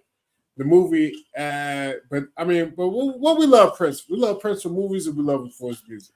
Oh, music, yo, all day, every day. Oh, yeah, exactly. So we don't give him a pass on that one. We love him for his music. Oh man, but you know, but we want to Vogue. Yeah, Vogue. Huh? I said back to Vogue. Vogue. Yeah, we go back to Vogue. Yeah. Yeah, we can go back to Vogue. You know. I mean house music in general. I just mean house music in general, yo.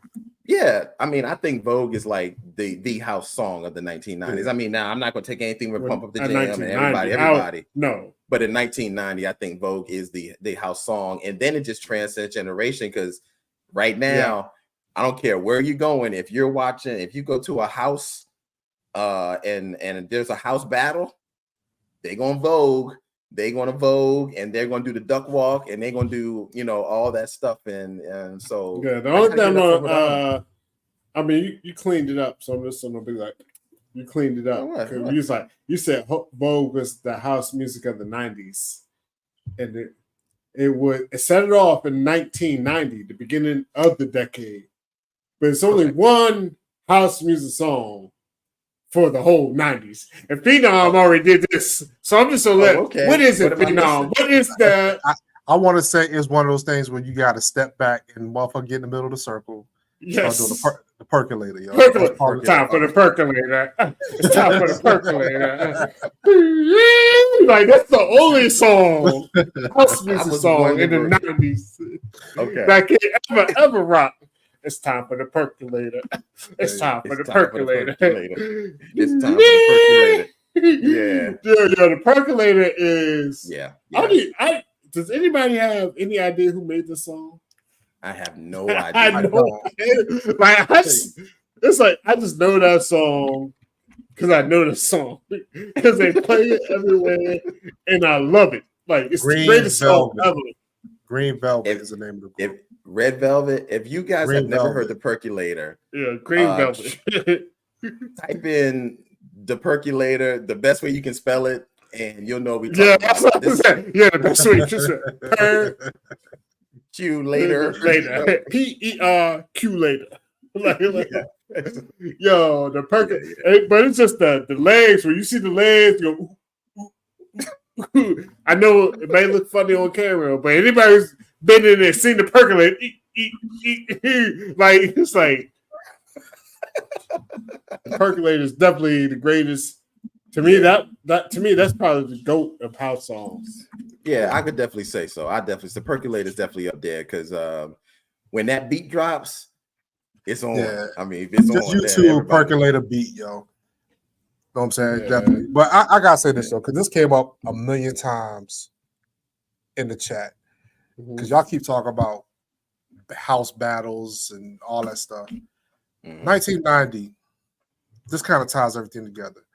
Yeah. You got movies, you got music, you got dance, you got cartoons, you got hip hop, you got cinematic pictures. House Party, 1990, yo. Yes. One of the best movies ever made, yo. Greatest movies ever made. I tell y'all this that every movie. time. I have 6 posters on my basement wall of movies. House Party was the first one I bought. I'm like, this has to go in my basement. House Party, Kid and Play. I still don't think they get enough their flowers enough, man. I mean, like they was doing shit before Hammer. They was dancing. They had routines and everything. You know what I'm saying? They were fun. The music was great. Had great chemistry. Made a classic movie. Classic cartoons. They were everywhere, yo. And everybody, I don't know anybody who said anything bad about Kid and Play. And they was used to fuck with Salt and Pepper a lot in the 80s, yo. They was like Herbie Lugbug had them and Salt and Pepper together a lot. You know what I'm saying? They even incorporated the go-go sound in a lot of their hip-hop tracks, and some of the hip-hop tracks this Kid and Play did. Yeah, they definitely incorporated a lot of go-go, like from there, roll, we can't play now. Yeah. I mean, Kid and Play is one of my favorite groups ever, you know. And there you go, Corey. Ode to you, brother. I'm gonna go that way. Happy hip hop. Kid and Play hardcore. Pause. And House Party is like one of the best movies. I'm like, this is one of the greatest movies ever made, yo. House Party is so fucking classic from beginning to end. Robin Harris, rest in peace. So motherfuckers go to sleep. Like this nigga was mad. I'm calling the police. You had motherfucking Full Force in there, about 80 years old. They're our age playing high school. Yes, playing high school bullies. Us playing. Well, yeah, your boy gonna kick your fucking ass. Like that. Kid and Play rap battle, which is still disputed today. But I mean, I know, and Corey, shout out to Corey, another person that's smart. We know who really won the battle. Like who really won the Kid and Play rap battle? Y'all can put it in the chat if you watch the battle. But I'm gonna tell you, don't put it here. Put it on the video. We got a reaction to that. Yeah, after we do. We do. I forgot. We do. Go check that out and then put your comments there. The dance battle scene when boy was drunk and shit. He was like, and then Kid and Play came in and stepped in, you know. Yes. You know, classic. Tisha Arnold, what's my girl's name? AJ Johnson. AJ Johnson, like, yep. Literally, this is like one of my favorite movies ever. Like, Martin Lawrence, the Charleston dance, like them going kicking, like doing the routine where they kick each other's feet and all that stuff. Yeah. I don't know nobody our age who didn't try that dance with somebody. Oh, man, everybody tried to Kid and Play. Everybody did. And it always fuck you up. You good till you got to turn around and hit that back foot. Like, when you got to turn around and hit that back joint, you're like, oh, we done fucked up. Let's start over. Like, you know, that backwards. Oh my God. Kid and Play and House Party. House Party is one of my favorite movies ever. Like, it's not even. And like, you know, everybody talks about the rap battle. The dance battle was great because that song "Ain't My Type of Hype" probably was the perfect song for that moment. I mean, them dancing against Tisha and AJ. Oh man, that was classic, yo, classic. And we almost forget, House Party is the introduction to Martin Lawrence. Yes, in the movies. The Dragon Breath. Dragon Breath Bilal. Okay, I do it with a biscuit. Is that what he's saying? He's like, yo, you do shit. Always and forever in the air, yo. Yeah, always and forever. As long Moment as I'm with you. you. Yeah, it was Dragon Breath Bilal, yo. Every time he would talk, they were like, he was like, yo, stop hitting. My like when dude kept hitting the kept hitting the table. Yeah. Yo, that movie has so many classic parts. It's great. Yo. It's great. Oh, and this movie it spans one day in the life of Kevin. It's one you day. Know what I mean, they did it so. George Clinton was in it. Remember, they went to the party with the old people. He was. When he took the fist and all the shit when they were chasing him. Yeah, I forgot all about that. God, John Witherspoon was in it. John Witherspoon is in it. Yes. Myra from Martin was in it. Stan's girlfriend. Yeah, all the old people. Yeah. Oh wow. The Jamaican dude on Living Single. If you remember, there was a part where Robert Harris walked in there, and he asked what kid was. He's like, what's your name? He said Clinton. He said Clinton X. Oh yeah, he was like Clinton X. Yeah. Go home and get me a bean pie. He said Clinton X. Well, give me some bean pies and a pork chop sandwich. You chop him out pizza. Like, yo, he reminded me from home. Fresh off cop's ass. So I don't even know what I forgot what he said. He said from a little town called Fresh Out of Cop's Ass. Yeah. That movie is classic, man. That movie is young classic, yo. Shout out to Kid the Player for doing it. Big, and you know what I mean? Even them giving us the cartoon. I mean, that was huge. Yeah, first they hip hop. did the cartoon. Well, I don't know who had it first, Kid and Play or Hammer, but I'll just say Kid and Play. First hip hop, act to have a cartoon on Saturday morning. I mean, it was only out for 1 year, but still, it was pretty good. Still a major accomplishment, yo. Yeah, major accomplishment. And I have to lie, yo, being from where we're from, I definitely was hardcore and Kid and Play and Salt and Pepper back at that time because both of them really incorporated go-go type sounds. Yeah. And even though I won't from DC, down whatever, but we still got the remnants of all DC where we was at. So them and Salt and Pepper, definitely had the go-go sound, and we were on it hardcore, yo. So I Kid and Play is one of my top groups ever. So you ain't gonna hear me not saying it bad. I can go with that. Yeah, I fuck with House Party too. You know what I mean? Even though I can mess with House Party too, but 3, once you get to 4, 3, 5, I can't. Once you get to 3, you was it's over. Yeah, it's a wrap. The reboot. What you think about the reboot? The reboot wasn't as bad as what people said. It wasn't. I agree. Great. It wasn't super greatest movie ever, but it wasn't. Everybody said it was super bad. Jordan LeBron did. No, I didn't think it was bad at all. I thought it was pretty entertaining. I liked it, man. So you know what I'm saying? It kept my attention. You know what I'm saying? It wasn't a bad premise. I like the two dudes. The original is the best. House Party. House Party 2 is half as good as House Party. It's tolerable, but it's just half as good to me. It's not. It's not too many movies I'm gonna give 70%. 70? Are you serious? They was in college, Joe. I like Kid and Play. They was in college. They had a pajama jail. Are you serious?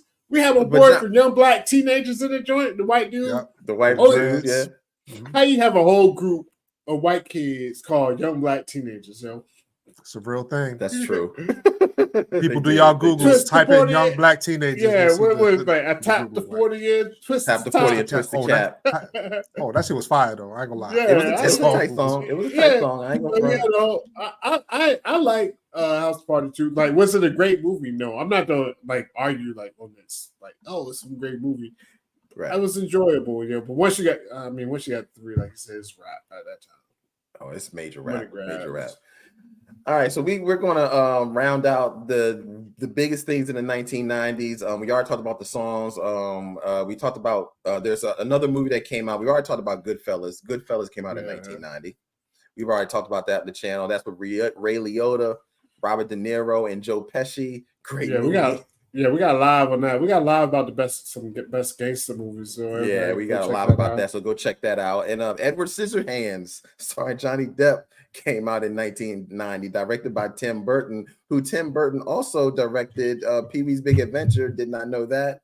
That was a big movie that came out in 1990 as well. But probably the biggest movie that came out in 1990 came out near the tail end of 1990, which was Home Alone, starring Macaulay Culkin, yo.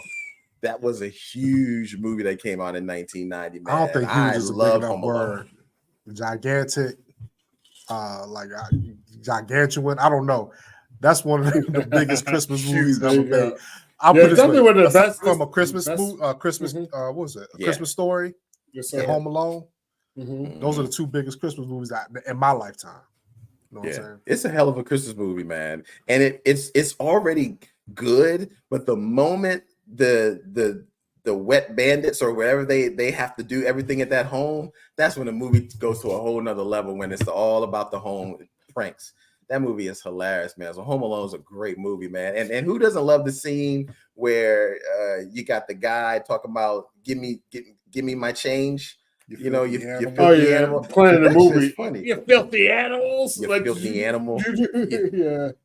That's part's great. Home Alone's a great movie through and through, man. I love everything about Home Alone, man. And so good that they had to do a second one, which I thought was just as good as the first one. I thought they did a really good job having that in New York. You didn't like it? You didn't like Home Alone too? New York wasn't. I don't hate it. I thought it was. I didn't hate New York. I kind of liked it for a sequel, or especially on that. For a sequel, movie, I thought it was good, but Home Alone is still the one though. Home Alone is definitely the. I mean, Home Alone is like one of the GOAT.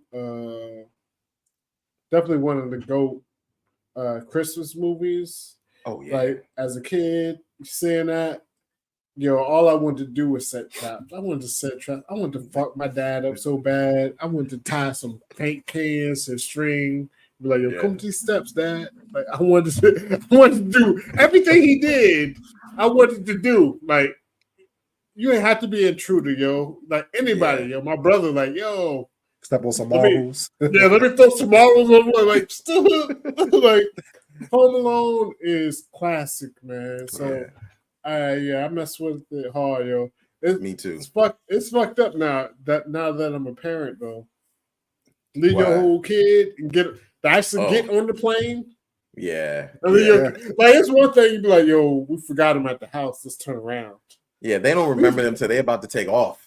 No, they were off. They were on the plane. Like they didn't do that. Right. Yeah, that's true. I mean, like no. Yeah, there might have been. She was on the plane when she realized it. Yeah. Yeah, like they didn't even, like in the airport. Nobody was like, "Yo, let's get together." They ain't got an extra ticket. Kevin?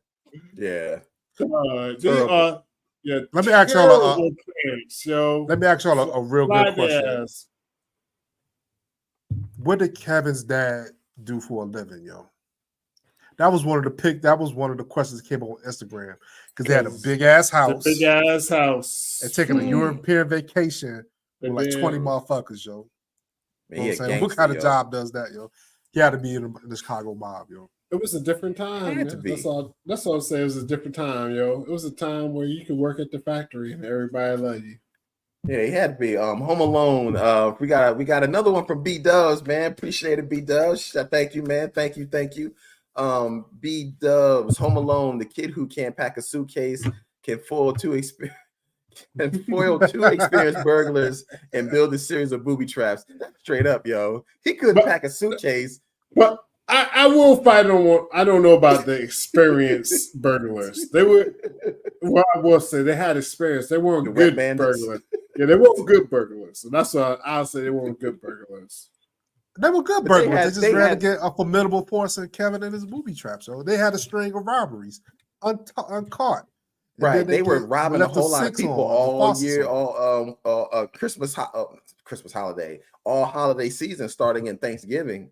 But it just so happened that they hit Kevin. You know, I mean, but all those houses they robbed with, I would say, but they were good at surveillance. They were good at prep because all the houses they hit were always empty. They didn't really have to do nothing. They could be in there chilling. True. And then you had the boy turning on the faucet. We the wet bandits. Like, you know what I mean? They were good at surveillance. And pre-planning, they were great. As soon as some shit changed in the plan, they were fucked up. Yeah. That's true. Some of the best booby traps I've ever seen, though, it's definitely from Home Alone, man. XO Bob says Kevin's dad worked at Tommy's job from Martin. Yeah, nobody knew what Tommy did. They across the street. Remember when he got a new job?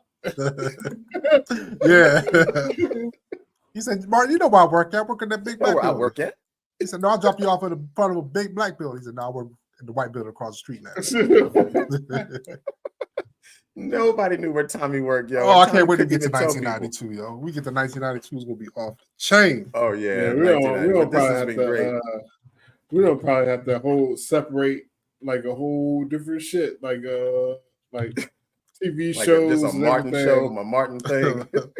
Yeah, we might have movies to of do a whole- 92, shows of 92. 92 was like, ooh, Yeah. damn, that was a good year. It was crazy. Yeah, great year. And we look, and so we're gonna is there anything anybody else want to talk about before we wrap this up, man, and close out 1990 here? One quick thing. I was going to be Macaulay Culkin had a very special set of skills. I don't know what you He want. did. Yeah, If you're looking for ransom, I can tell you I don't have money. I do have a very particular set of skills I have acquired over the long career of being a 7-year-old. Skills that might make me a nightmare for people like you. And scene. I don't.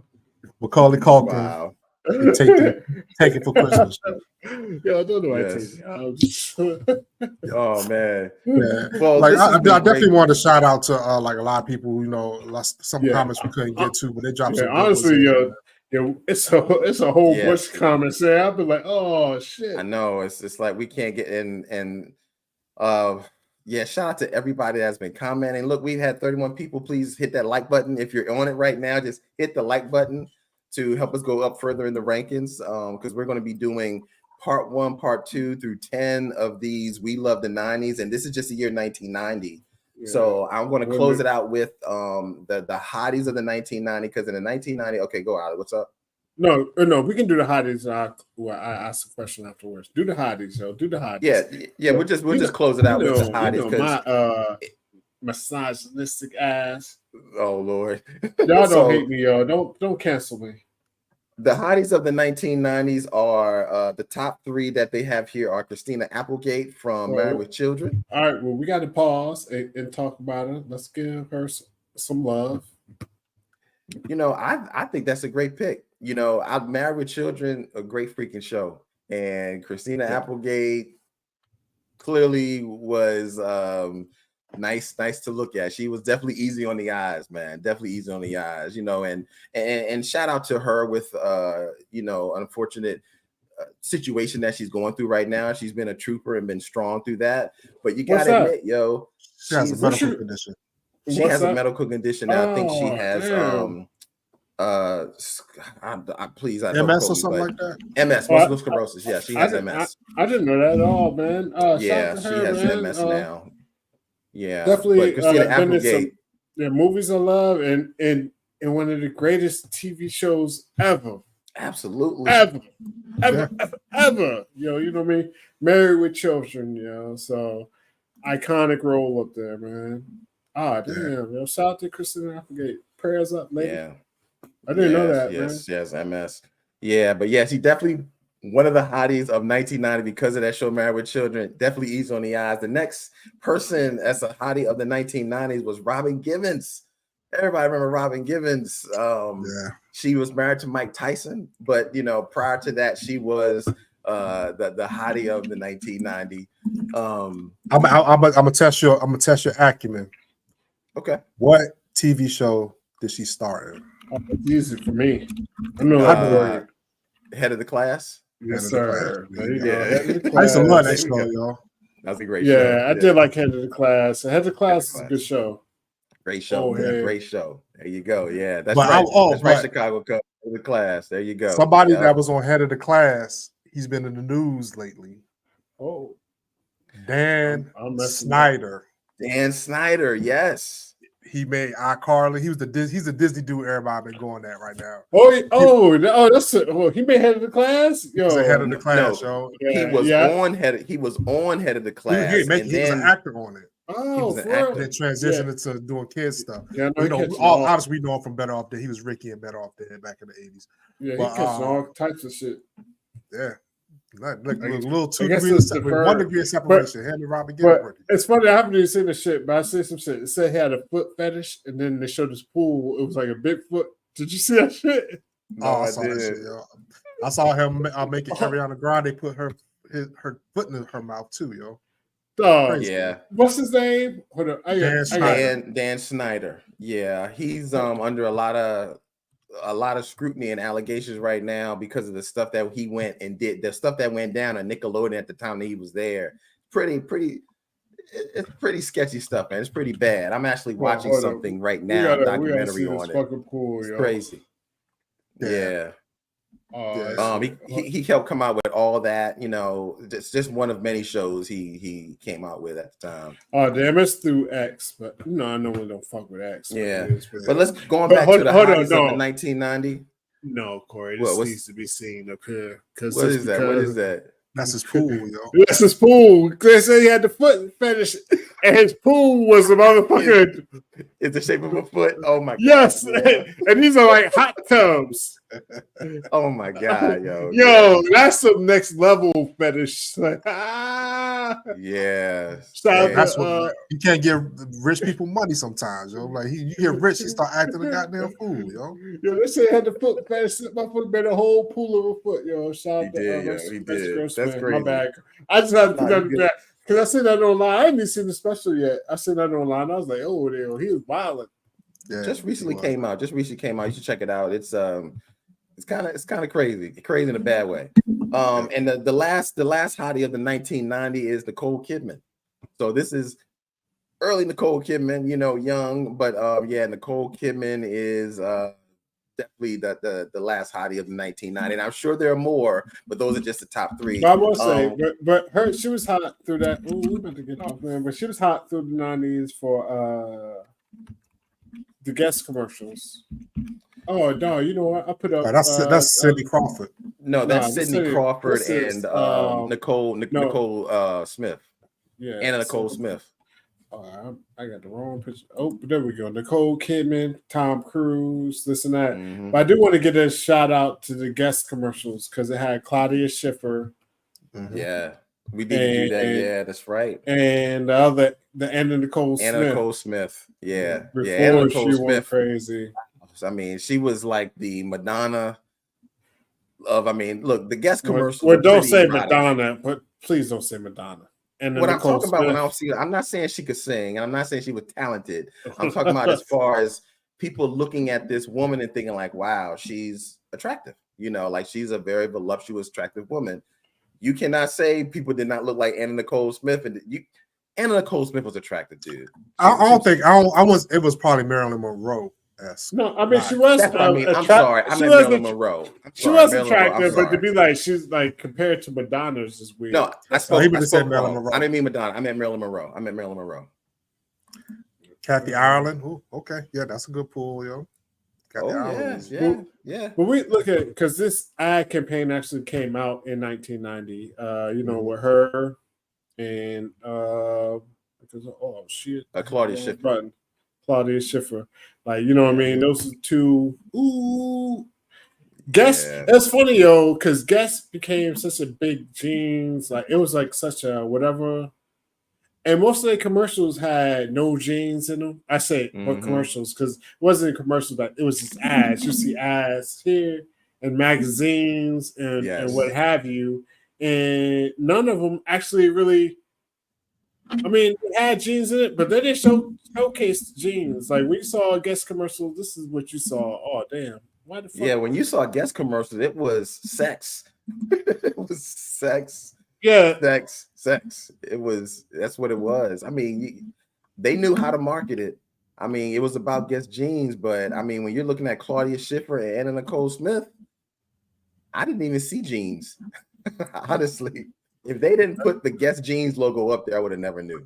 Yeah, I fucked up. But that's it. Like, what is this? What about this is Guess? Nothing.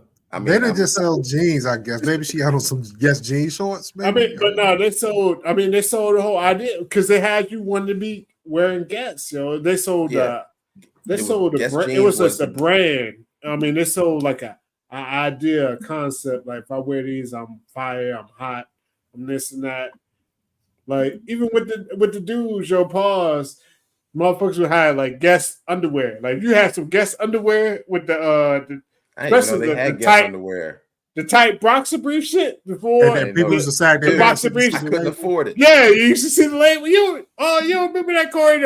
But you wear some guest like boxer briefs, and they were tighter. They weren't like brief like boxers. Mm. But this is before like boxer briefs became popular everywhere. Like now, all I wear. I mean, of course, I don't say everybody. Most people just wear boxer briefs anywhere, just like Hanes, whatever. But this was like it was almost like I just said like some biker shorts. But it was like some biker shorts shit. You had to guess, but you can see the label. Like niggas wear like guess, and you pull your drawers up, have your pants sagging just a little bit, not like they do now, where we get down to your kneecaps, but you have your pants sagging some. You got to show your guest briefs. Damn, like, I didn't know that, you know what I'm talking about, right? I know you're talking about. They do that with Polo, Tommy Hilfiger, just to see the band of your drawers. See the band of your drawers. Hey man, I couldn't afford it. I had Fruit of the Looms. That's what I had. That's what I had, yo. Well, it's never too late to start, Corey. Well, I mean, now I wear Hanes, you know. But, yeah, I was gonna say I wouldn't even fuck with that shit no more either, yo. Corey, I'm with you now. Now I'm like, what's that Costco? But Jabbar Robbins is right, man. Sex sells, and they clearly lean into that hard. Yeah, they lean into that hard in the campaign, man. That's straight up. So, do y'all think the era of the supermodels over with now? Because I don't know if any. I don't know any supermodels now. Like in the 90s. Honestly, that's a good question. That's a very good question. It was really big in the 90s and the 2000s. I don't know any supermodels now. I don't know. Sorry, go ahead, Corey. No, I'm serious. I don't know any supermodels. Say the era is dead. I mean, people that are into it, like hardcore and niche, they'll probably still sell. But I think it's more the era celebrity, yo. I mean, gotta think of the brands that's selling. I mean, like you got somebody like Rihanna doing like Fenty, like all her underwear. Like, she went from makeup to motherfucking loungewear to motherfucking lingerie and this and that. But that's what you think of. You'd be like, boom, Fenty, like lingerie. Now, Fenty. Maybe I'm just crazy. You know, if I my wife is gonna be like some Fenty or something. And I don't even know who the models are, but I'm just basically. That's what I'm talking about. You don't know. I have to base it off of Rihanna. It's more just off of the brand. Like I base it off of Rihanna. Yeah, I think people nowadays the ad campaign. I don't think there's nobody that's like Elle McPherson or Cindy Crawford. Remember, because Cindy Crawford did the Pepsi commercials, and it was huge. It was huge, you know, when she was doing those. Yeah, I don't know. I think it is mostly about the influencer now, and just the brand. I mean, not the brand, but the celebrity. As long as you get the celebrity in it, you're fine. They don't need a supermodel. Like if you think about it, Kim Kardashian and they do the Skims. They ain't got no celebrities in them. They be putting that shit on themselves, and they just get regular girls. You know, you'll get a couple of celebrities. I mean, it's put them out, but it's not like a full ad campaign. It really it's not like a full ad campaign. Yeah, it's like Instagram. That's getting it's paid like at Instagram a high level. posts. Yeah, I feel you. It's like Instagram posts or whatever. Yeah. So it's just it's definitely a different era as far as like so I mean more so it's just built around the brands or whatever. As B-Dub says, supermodels are over. It's all about TikTok influencers, etc. Which is it. They send them out. They wear it, like they put them on, boom, boom. Kardashians, Jenners. I don't even know who Bella Hadid is. Bella Hadid. I think she used to go with The Weeknd. Oh, okay. Like I think her. I think her mom might have been on one of the Beverly Hills shows, if I'm not mistaken. Housewives or something. As far as the underwear though, Corey, this is how you knew you was back. You gotta be cool. Mark and Mark. Modeled the underwear. Like Mark and Mark. He did. Pause. He did do the underwear. I remember that shit. Mark and Mark in the Funky Bunch. He did. Yeah. But what did he model though? Was it I don't know what he modeled. It was Hanes, I guess. I don't know. But yeah, he modeled. He sure did. Yeah. But yeah, a lot of the supermodel stuff is dead. It's more just about the brand or getting somebody famous. Like it's almost you just look for people with Instagram followers and be like, all right, you do this, I'll send you something, a pat, pay you some money. It's Calvin Klein. Okay. Thank you, Calvin Klein. All Yeah, I right. didn't know. Mark and Mark did Calvin Klein. Okay. Name on the draws, yo. Yeah. It's on the Because band. now it's like, who's the supermodels? It's like I know. the models now make me feel like a motherfucking pervert. Like Angela Reese. It'll be like people in like college. It's like I mean, they're all above 21, trust me. But it's just like young people that's like famous now. Like that's who does shit when I be scrolling, I'd be like, oh, like you know what I mean? It's like young folks. You know? Well, I guess makes sense because they were probably all young back then. Now I'm just an old man. They're all young back then. Because guess what? Back then they were all actually back then they might have been like 18 to 16. Oh God. I don't think supermodels could be that young.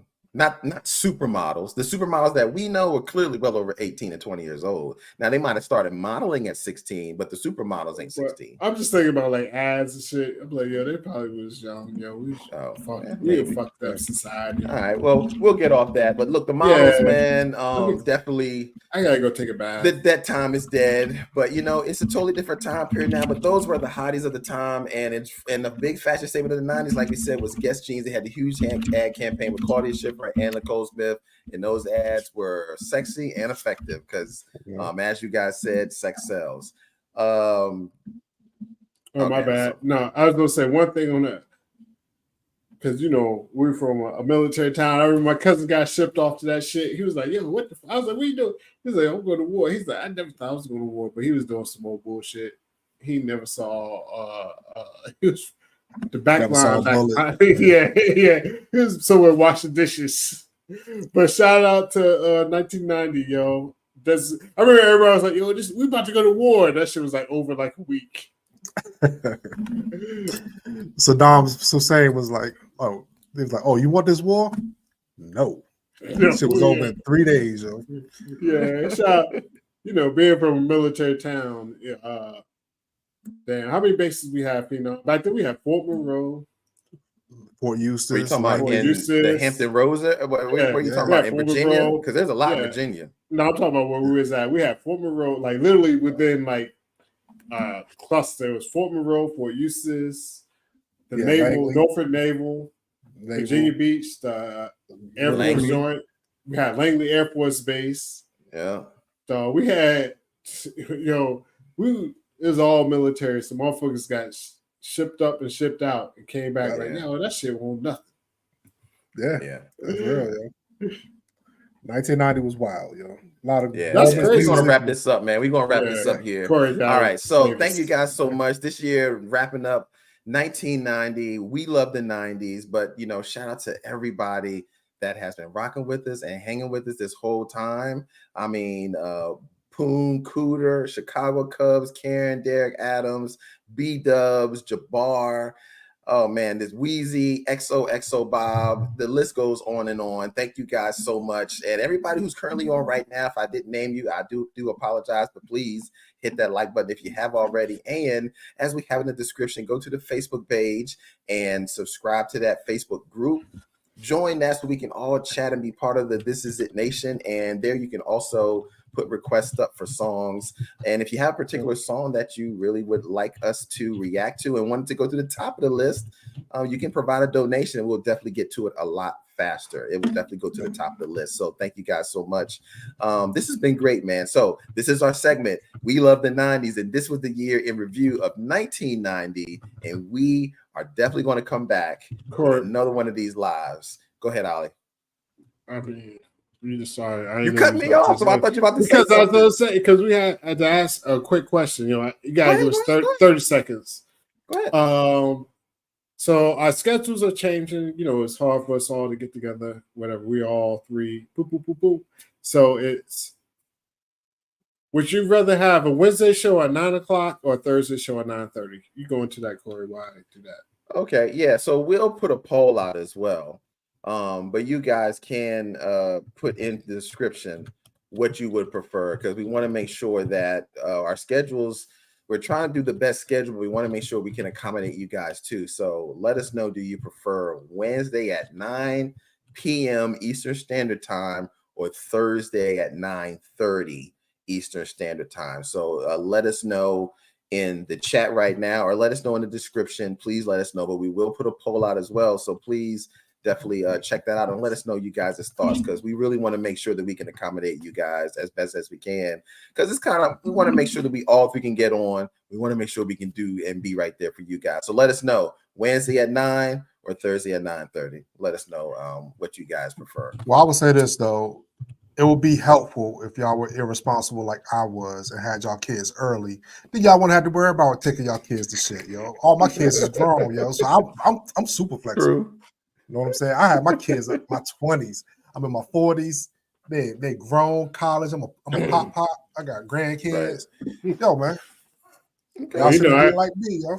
You know, I got the youngins. You know, they will walk in on a video in a second. So y'all probably will see some reaction videos with a couple of bare-chested 7-year-olds walk in like, "Hey, daddy, what you doing?"